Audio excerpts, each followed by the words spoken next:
Hey everyone. I'm Ashley. I'm the solution engineer here at FinDock for North America, where we help nonprofits bring payments into Salesforce natively. I also happen to be a former fundraiser, so I'm going to set the scene up for this webinar from my perspective.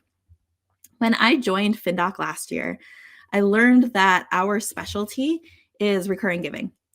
And I was really excited to join a company really focused on that, growing this fundraising channel, because I realized how important it was. Across North American nonprofits, we're seeing an increase in monthly gifts, with some statistics showing recurring giving contributing to as much as 31% of revenue. When I personally worked in development at a local United Way, our primary mode of fundraising was, in fact, the type of recurring giving, employee giving through workplaces, through payroll. And that model was enormously successful for many, many years, but now is in a steep decline because donors really want that direct connection to the nonprofits that they support. So we did a lot of work shifting donors to giving individually, as in outside of that workplace, but still giving them that option of monthly giving. But for us, it really was giving it as an option. Now, I didn't mention this before, but FinDock is actually a company that was built in the Netherlands. And early on, I learned that Europeans have actually been focusing on recurring giving a lot longer than we have in North America. And their percentage of recurring gifts from revenue, or their percentage of revenue from recurring gifts, is actually 60 to 80%. So compared to our 31% at best in North America, 60 to 80% of donation revenue in Europe is from recurring, typically monthly donors. In Europe, they have built entire funding models around recurring first giving. And this is really a predictable revenue model for the nonprofits themselves, as well as a way for donors to manage a larger gift and a larger impact over time. So today we have a couple of questions, and thanks for joining us to explore. And we're going to be joined by a couple of my colleagues, both at FinDock and Salesforce, to share their perspectives and experience. We're going to start with the question, what can we learn from our European counterparts by doubling down on monthly giving, by both understanding the benefits of it as well as the strategies to make it work? So my colleague, Dan Kingsley, will help us out here. Do you mind introducing yourself? Yeah, hi everyone. My name's Dan. I'm based in the UK. I've been at FinDock about 3.5 years, but prior to that, I was head of fundraising at a non-profit for many years. I was there for about 12 years, and I'm going to explore what some of my learnings from that time and the whole kind of fundraising space in Europe, and share some of that with you in a bit. Great, thanks, Dan. And then to tackle the technical side, we're joined by Ashley Sweeney, a lead solution engineer at Salesforce, to share all the developments on Salesforce's nonprofit offerings. Ashley, you want to introduce yourself? Thanks, Ashley. Everyone, I'm Ashley. Really easy for y'all today. I'm excited to be here representing Salesforce and working with the great team at FinDock. And yeah, when we get to my part of this section, we're going to talk about nonprofit cloud and how that really kind of plays into the whole world with our sustainer giving. So excited for that coming up. Thanks, Ashley. So whether you are just starting to consider a recurring giving strategy or you're ready to take it to that next level, we really want this webinar to both inspire you to think differently about recurring giving, as well as give you some really practical tips on how to approach it. I also want to shout out everyone here watching this, whether live or on the recording. You're really already ahead of the curve. It's really now to start working on this because you're prepping for giving season. So if you have any questions as we go along, I encourage you to drop all of those into the chat. We're happy to talk of those if we've got time on the webinar, or we'll follow up afterwards. To start, though, let's talk about what might actually be holding us back from driving recurring donations as a key part of our fundraising strategy. And from my perspective, it's two things: technology and habits, both on the nonprofit side and on the donor side. On the technology side, we have to start with the payments landscape. In the early days of credit cards, there was additional fees for recurring payments because they were at higher risk for disputes and chargebacks, though this is largely no longer true because we've just become so much more accustomed to subscriptions in every aspect of our lives. And then in the US, ACH payment technology which is those direct debits that come directly from your bank, have come a really long way. This technology has been available in Europe for a much longer time, and it really paved the way for recurring giving. And Dan will speak a bit about that in a few minutes. And then finally, a lot of donors in North America still write checks and like to send in checks and cash as a part of their, direct mail and end of year appeals. So the idea is we can have all of the above and have a bunch of diversified channels to really support our fundraising strategy and have the technology to back up all the different aspects of it. So looking at that nonprofit technology, a lot of nonprofits are not quite yet on those systems that are built for recurring giving success. We ask donors to renew their gifts in a ton of really compelling ways, but our technology doesn't always back it up. So we're losing donors, particularly those ones that are new to our organization or in their first year, maybe 2 of giving. And so they're the most fragile. In my role as a solution engineer here at FinDock, I talk to a ton of different nonprofit organizations. And a lot of organizations, don't have systems for recapture logic and retries or a way to capture abandoned carts. Or when their credit cards expire, the outreach around that is often manual and ends up slipping through the cracks when there's a million different things to do. And then a lot of times when a recurring gift processes, a fundraising system doesn't talk to the finance system. So reconciliation becomes a manual nightmare and nobody has the most up-to-date information. So these technology gaps end up creating a lot of donor friction and, on the other hand, a lot of staff burnout. On the side of the habits, there's a few ways I think Americans really love to give that feel more like one-time asks, but the question is, should they be? So at year end, holiday season really drives a lot of charitable giving with that added pressure of getting that gift in by December 31st for taxes, even though most average donors in the US aren't getting any added tax benefit, though of course that can change from year to year. Events and peer-to-peer giving. We really love fundraising events like galas that include in-event, one-time activities like auctions and other fundraising games. And in theory, these small episodic gifts build up over time, but do these actually build a relationship with the organization itself and the impact, or just the activity itself? And then finally, urgent and emergency appeals. So these can feel like they are meant to be more quick transactional gifts, but are we missing an opportunity to use these as a foundation for a long-term relationship with these donors? And there's a lot of good news here. This is a huge opportunity because it doesn't have to be either or. Just because you're prioritizing recurring giving doesn't mean you turn down one-time gifts or don't have that as an option. And the reality is your recurring givers become the best source of additional one-time gifts. And Dan will go into that. So with that, I'm going to turn it back over to Dan, and he can share his experience driving this transition in the UK. Amazing. Thanks, Ashley. So yeah, as you say, I'd love to share some of my perspective from across the Atlantic, because in Europe, recurring giving isn't just an option, it's the foundation of fundraising. As Ashley shared, for many nonprofits in Europe, 60 to 80% of their individual giving comes from regular donors.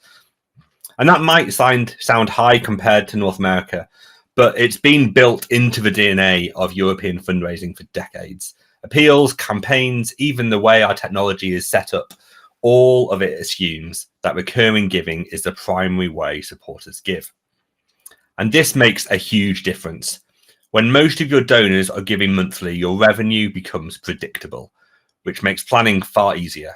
But it also transforms the donor's experience. Instead of a one-time transaction, they feel like they're on a journey with your organization, making an impact every single month. In my own time as head of fundraising operations at a UK nonprofit, we had over 30,000 monthly regular givers, and the vast majority, as I say, giving monthly. Some of them giving quarterly or yearly, but most of them giving monthly.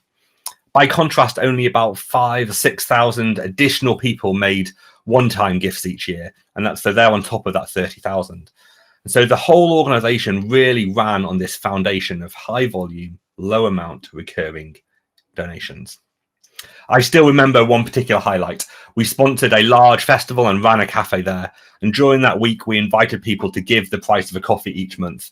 Over 1,000 people signed up as new regular donors. And the key thing and exciting thing is a year later, more than 950 of those 1,000 were still giving. That experience really opened my eyes because it broke the traditional model that people need to start with a one-time donation before you upgrade them to recurring. In many cases, it's actually easier to start with a recurring gift right from the beginning if you have the right mindset. Those donors weren't just retained, they often gave additional one-time gifts on top during Christmas appeals or other urgent campaigns. And because we already had their details and payment methods on file, making that extra gift was as simple as ticking a box. So, what can we take away from this for North America? What can we learn from Europe? I've got 5 lessons I want to just briefly talk through very quickly now. So the first one, shift the mindset. Recurring giving shouldn't be treated as a secondary option. In Europe, the first ask is often recurring, not the upgrade later on. That simple shift changes how you frame campaigns, appeals, and conversations. Think about how much easier it is for someone to commit to $10 a month rather than 100 or 200 at one time. It feels smaller, it feels more manageable, and it fits with the way we live today. Most of us already subscribe to Netflix, Spotify, coffee deliveries. Recurring giving is essentially the subscription model for generosity. And once people are in, they stick around, they stay, they get more inspired. Number 2, we should make payments donor first. One of the big reasons recurring thrives in Europe is payment methods. Direct debit has been central. Failure rates are low. There are no expiry dates, and donors don't need to think about updating cards. But the principle is much bigger than direct debit. It's about making it easy for donors to give in the way that suits them best, whether that's ACH, whether it is a card or a digital wallet. If the payment experience is simple and reliable, you reduce drop-off and protect retention. Number 3, aligning your teams, because recurring programs only scale when fundraising, finance, and engagement teams are working from the same data. I've seen organizations where reconciliation was manual or disconnected, and finance ended up pushing back against fundraising strategy because it created so much extra work. But when everyone is aligned, same systems, same data, recurring donors become easy to manage. It moves from being a headache to being the heartbeat of the organization, because recurring giving is more complicated than one-time giving, but the value is so much greater. And then 4thly, building operational excellence. And this is one of those that people just underestimate. Things like retry logic, storing valid payment authorizations, automated reconciliation aren't just nice to haves. They're the engine that makes recurring sustainable. For example, Save the Children in the Netherlands found that an intelligent retry schedule and marketing journeys could recover up to 60% of failed donations. That's not just efficiency, that's real money back in the program budget. Operations done well can literally add millions to annual income as you retain your donors. And then number 5, 5thly, focus on growth over time. Recurring donors aren't set and forget. In Europe, it's common to run annual upgrade campaigns, inviting donors to increase their monthly gift by a small amount, say $2 or $5. That compounding effect of those small increases adds up to a significant long-term growth. One of the most effective ways we encouraged this was through match funding offers. A major donor would agree to match all new recurring donors for the first year or any increases. It was incredibly powerful. New donors felt their monthly gift was immediately doubled, and major donors love seeing their support inspire a whole new wave of givers. And that actually highlights something else to me, because while in Europe we're often ahead, I think, when it comes to predictable income from recurring donations, our major donor work is nowhere near as strong as it is over in North America. And so that's an area we're actively learning from you on. I think I'm really enjoying this conversation as we learn from each other and we share how to do things. So those are some of the lessons we've seen in Europe that I've learned as a fundraiser. It starts with shifting the mindset. Then it's about making payments donor first. But just as important, it's about how you align your teams. With an underpinning of all of this is operational excellence.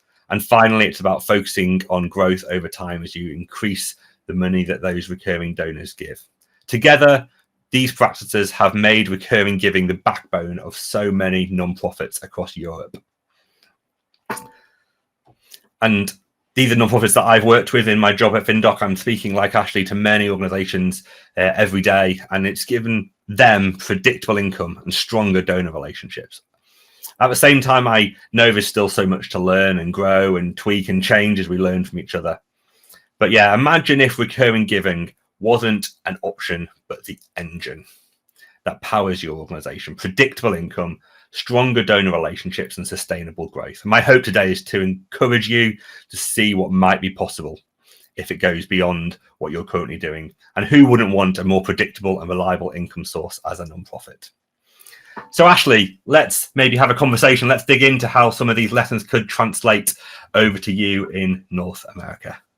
Thanks, Dan.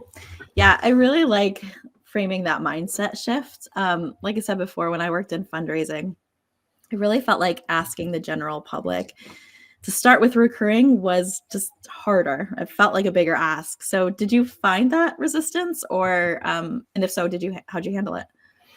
Yeah, we definitely saw the hesitation at first. The assumption was always start with a one-time gift and then try and upgrade people later. But what we discovered is that it's often easier for someone to commit, as I said, to a small recurring amount right away, whether that's $5, $10. It feels much simpler than maybe 100 one-time donation. And honestly, it matches how people live now. We're used to subscriptions for streaming, for apps.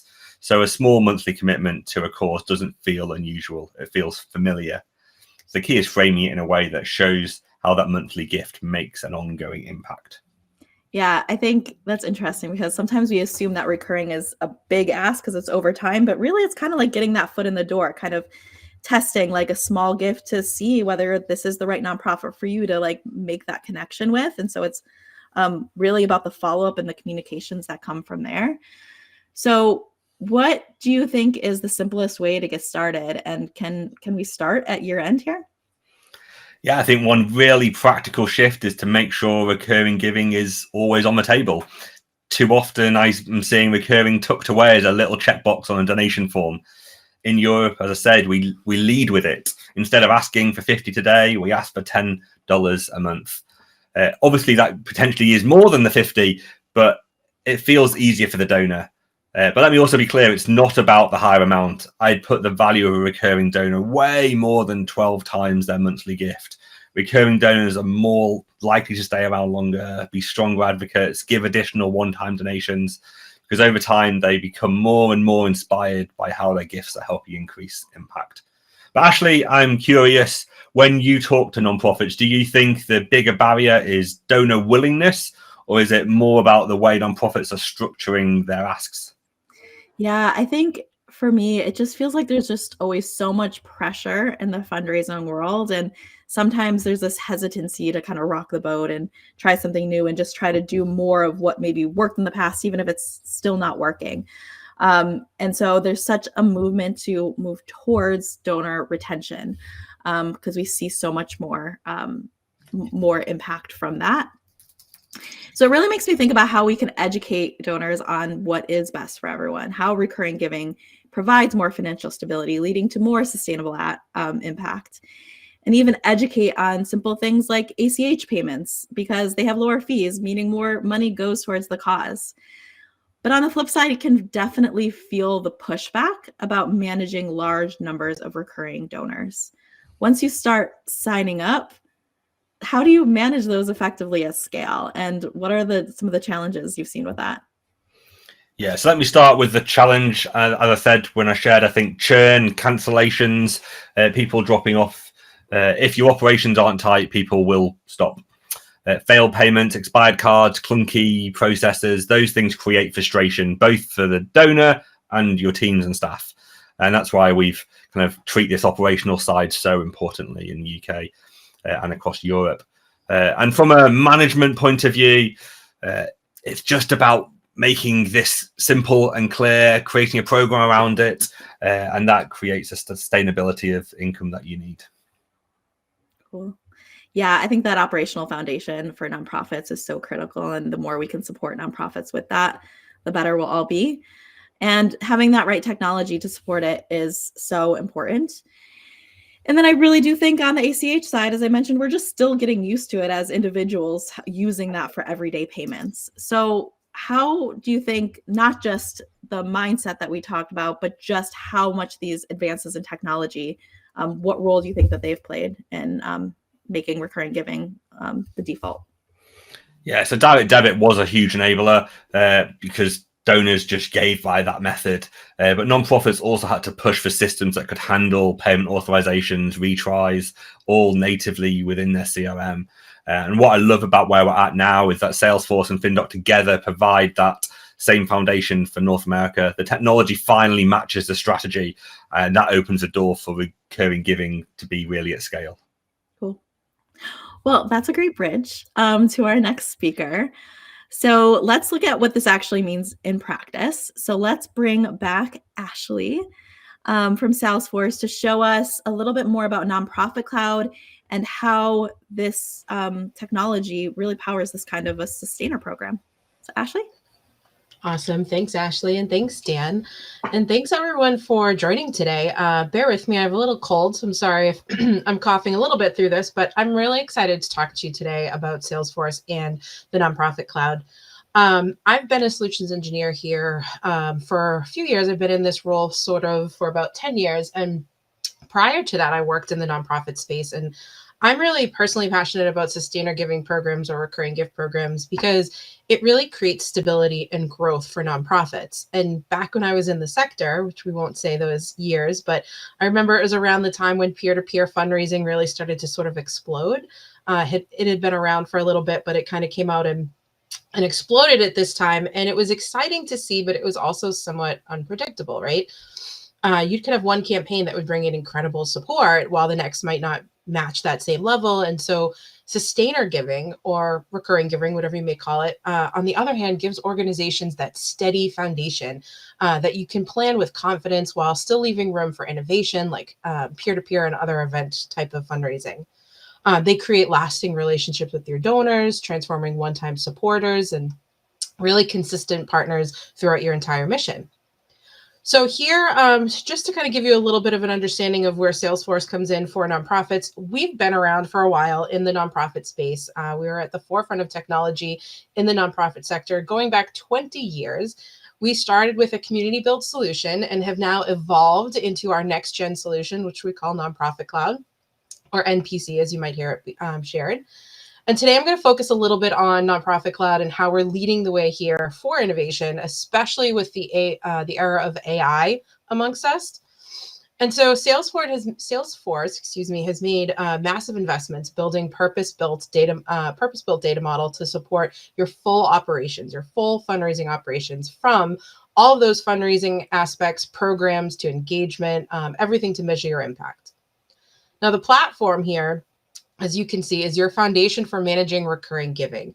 It's designed to be flexible, trusted, scalable, and this unified approach is really what makes AI so powerful and helps you create personalized experiences.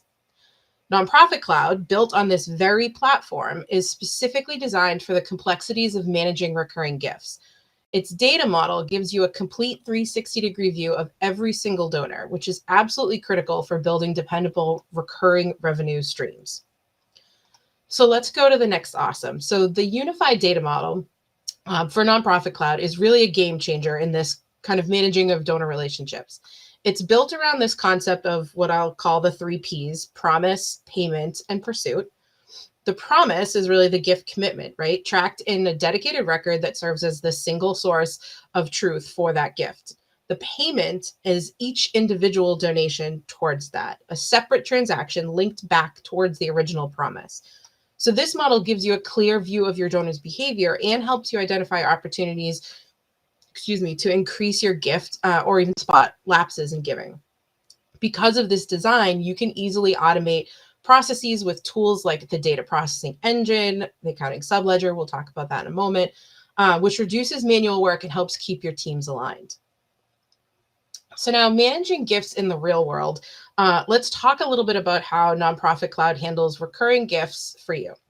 At the heart of all of these, of all of this, I would say, is the gift commitment object. It allows you to track not just the donor, but the entire journey of that donation. And the platform is flexible enough to handle real life scenarios like upgrades, downgrades, pauses, cancellations, and all of that is automatically part of the donor's history. The best part is that Nonprofit Cloud includes out-of-the-box screen flows to manage these changes. And these flows are totally configurable with clicks and not code, making your sustainer management incredibly efficient and scalable.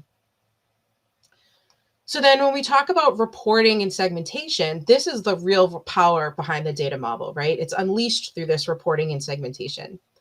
Nonprofit Cloud, or NPC, gives you the tools to analyze your sustainer program's performance, excuse me, performance, and personalize your outreach. The unified data model creates a single donor profile, pulling all of your giving history and preferences into one place for this sort of full 360-degree view.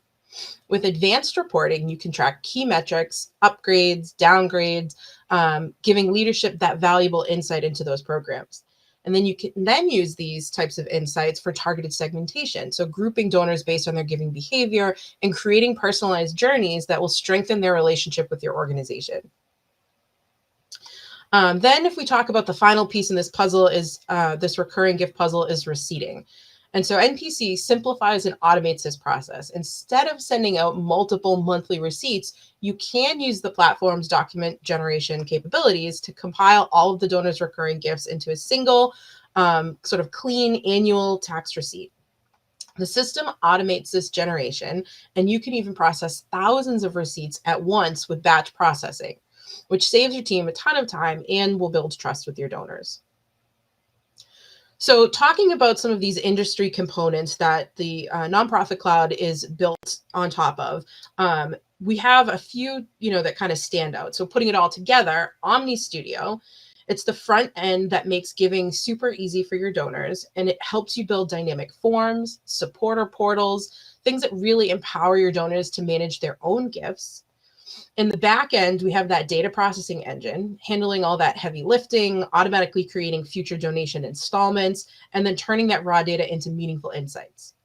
And then finally, that accounting subledger piece bridges the gap between your fundraising teams and your finance teams, automatically generating audit-ready financial records and simplifying your reconciliation process.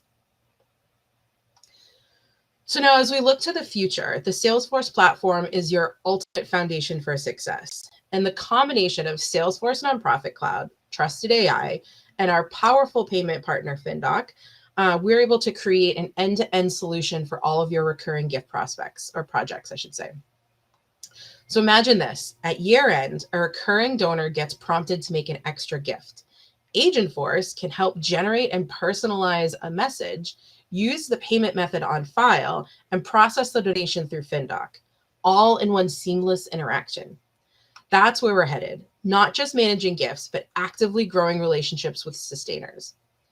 Now, I've shown you a little bit how Salesforce Nonprofit Cloud can give you that purpose-built fundraising model with flexible gift commitments and powerful tools for reporting, acknowledgements, receipting. But the future of recurring giving isn't just about managing what happens, it's about proactively growing and strengthening those relationships. And this is really where the power of Agentforce AI comes in. Our trusted AI assistant, and this is the key to unlocking the next level of personalized engagement. It allows you to deliver the right message to the right donor at the right time. And with FinDock seamlessly integrated, that personalized outreach can really become reality. Imagine the donor receives that message and the transaction is completed in one click. That is the kind of seamless processing that not only saves your team's time, but deepens your trust with sustainers. So now this combination is truly what sets you up for success. And I've covered a little bit of the what and a little bit of the why. And now I'm excited to hand it back over to Ashley and the FinDock team, who will show you exactly how this comes to life. Thanks so much, Ashley. Yeah, so I'm going to introduce a new character here, virtually, I suppose, Larry. He is a longtime monthly donor to an organization that we're going to say we work for called Spark. He gets a year-end appeal from us and a QR code that takes him to a donor portal and sees our agent who can guide him through the process, all in natural language, of making an additional donation. So I'm going to jump into a video demo that will show you how our agent, which we have named Finny, takes it from here. So Larry pulls up the chat and says he'd like to make a donation. So Finny does a quick authentication to ensure they're working with the right account. And because Larry has a donor history in Salesforce, Finny knows exactly what he might be interested in. Would he like to designate this gift to education, water, biodiversity, or something new? Larry's been interested in the water project for a while, so before making a donation, asks for a little bit more information. When he's confirmed that this is the impact he'd like to make, he shares the amount of the donation and starts to get his wallet. But Finny knows that he already has a payment method on file. So no need for that wallet. Larry sits back down, okays the payments, and the staff at Spark get the good news immediately. Now, when the donor services team at Spark pulls up Salesforce to see the completed donation, they'll see that this donation comes in right away and it is associated with the proper campaign, the water campaign, and that it's associated with that existing payment method. If they want to give Larry a quick call to thank them and close the loop, they don't need to worry about any of that transactional bit. They can just focus their message on the impact that they've made. So let's bring this full circle for our webinar as well. When we started today, I shared that European nonprofits see 60 to 80% of their donation revenue come from recurring gifts, compared to our 31% at best in the US. And that gap isn't about donor generosity at all. It's really about approach. Think of it this way. As Dan shared, you want to become your donor's subscription model for generosity. The subscription that they feel amazing about when they see it on their credit card bill or bank statement. For your organization, recurring giving becomes the foundation of donor relationships and financial stability, keeping everyone in the loop on the importance of their support. And remember, it's not either or. You've got a donor base to upgrade to recurring giving, and these donors will become your go-to supporters for additional gifts. So you've got the pieces in place. Now you can take that next step to operationalize this within your fundraising strategy. I want to thank my colleagues here, Dan and Ashley, and I'm going to turn it back over to Dan. Great. Thank you, everyone. So pleased that you're able to join us. We're going to end the webinar here. We've gone slightly over on time, but if you want to ask questions, we'll stick around. So please do ask some questions in the chat and we'll respond to them. Or if you want to reply to the email, you'll get an email in a moment with the recording once it's processed. We'll happily get back to you with any questions on that as well. But really appreciate it. I hope you learned some stuff. We'd love to connect further and explore that with you if we can help you. So thank you, everyone. Thanks, everyone, for joining.